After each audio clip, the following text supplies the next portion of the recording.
নমস্কার বন্ধুরা, শম্পার পাঁচফোড়নের গল্প রান্নাঘরে আপনাদের স্বাগত জানাই। আশা করি সবাই ভালো আছেন ও সুস্থ আছেন। আজ আমি আপনাদের সাথে শেয়ার করব শীষ পালংয়ের ঘন্ট।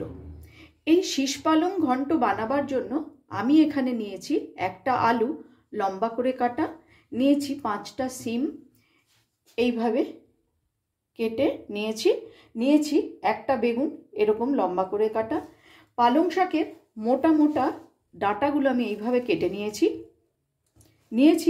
2 চামচ পোস্ত, নিয়েছি বেশ কিছুটা বড়ি, 4-5টা কাঁচা লঙ্কা, আর নিয়েছি পালংয়ের ডাঁটাগুলো কাটার পর যে পাতাটা ছিল সেই পাতাগুলো। প্রথমে আমি বড়িটা খুব ভালো করে ভেজে নেব। কড়াই গরম করে কড়াইয়ের মধ্যে দিয়ে দিলাম কিছুটা পরিমাণ সর্ষের তেল। তেল গরম হয়ে গেছে, তেলের মধ্যে দিয়ে দিলাম বড়িগুলো বেশ লাল লাল করে ভেজে আমি নামিয়ে নেব।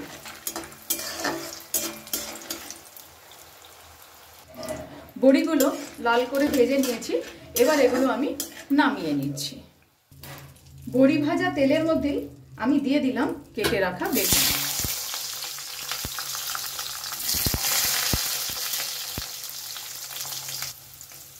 বেগুনের মধ্যে সামান্য একটু হলুদ দিয়ে আমি বেগুনটা ভেজে নামিয়ে নেব।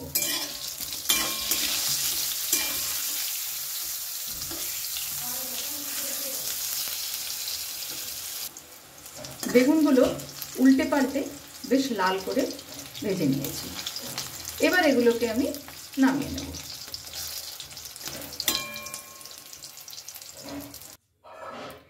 বেগুন ভাজা তেলের মধ্যেই আমি দিয়ে দিলাম 2টো শুকনো লঙ্কা, দিয়ে দিচ্ছি 1 চামচ কালো জিরে, আর দিচ্ছি 1 চামচ মতো রাঁধুনি।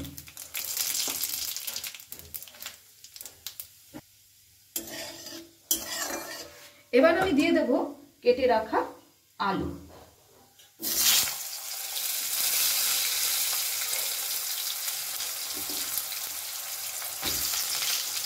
আলুটা দিয়ে একটু ভালো করে নাড়াচাড়া করে নেব।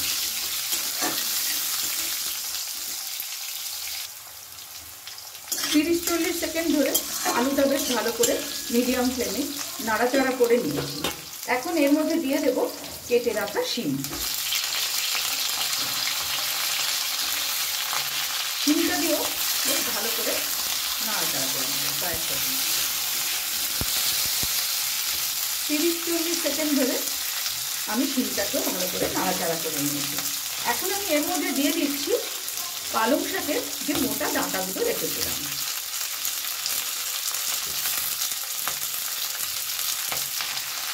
খুব ভালো করে নাড়াচাড়া করে নেব।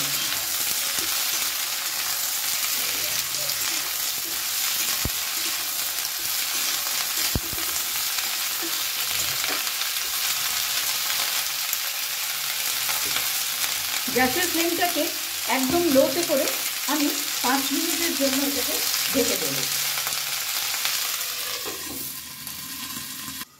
ফিরে এলাম 5 মিনিট পর।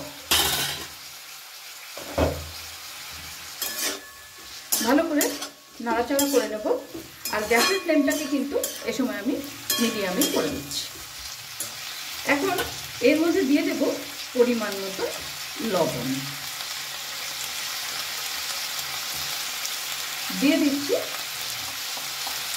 খুব সামান্য পরিমাণে হলুদ, আর দিচ্ছি 3টে চেরা কাঁচা লঙ্কা।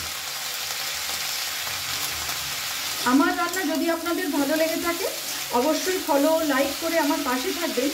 আর যারা আমার চ্যানেলটি এখনও সাবস্ক্রাইব করেননি তাদের কাছে অনুরোধ রইল চ্যানেলটি সাবস্ক্রাইব করে পাশে থাকা বেল আইকনটি অবশ্যই প্রেস করবেন, যাতে আমি কোনো নতুন রেসিপি দিলে আপনাদের কাছে নোটিফিকেশন পৌঁছে যায়।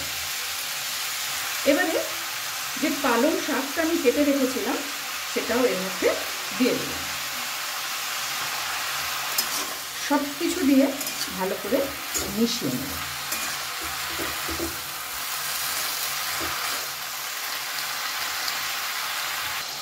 ভালোভাবে সব মিশিয়ে নিয়েছি। ওপর থেকে আমি দিয়ে দিলাম ভাজা বেগুনগুলো, আর কয়েকটা ভাজা বড়ি রেখে বাদ বাকি বড়িগুলো আমি ওপর থেকে এইভাবে ছড়িয়ে দিলাম। আবারও আমি ঢেকে দেব প্রায় 4-5 মিনিটের জন্য। 5-6 মিনিট হয়ে গেছে। পালং শাক থেকে বেশ জলও বেরিয়েছে এবং আলুও একদম সেদ্ধ হয়ে গেছে। দিয়ে দিলাম 2 চামচ পোস্ত বাটা।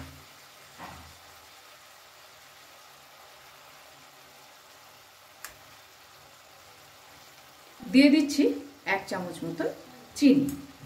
এবারে ভালো করে একটু আমি পোস্ত বাটার সাথে সমস্ত সবজিটা মিশিয়ে নেব।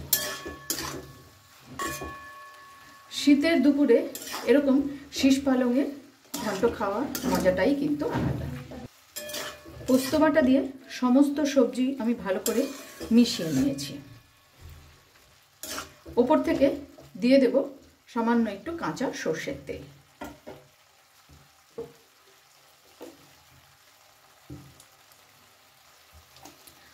ওপর থেকে দিয়ে দিচ্ছি শুকনো একটু আটা। এটা কিন্তু বেশ একটু গায়ে মাখা মতন হবে। 5 মিনিট স্ট্যান্ডিং টাইমে রেখে পরিবেশন করব। যে কয়েকটা ভাজা বড়ি রেখেছিলাম সেই কয়েকটা বড়ি আধ ভাঙা করে ওপর থেকে ছড়িয়ে দিলাম। তৈরি হয়ে গেল শীষ পালংয়ের ঘন্ট।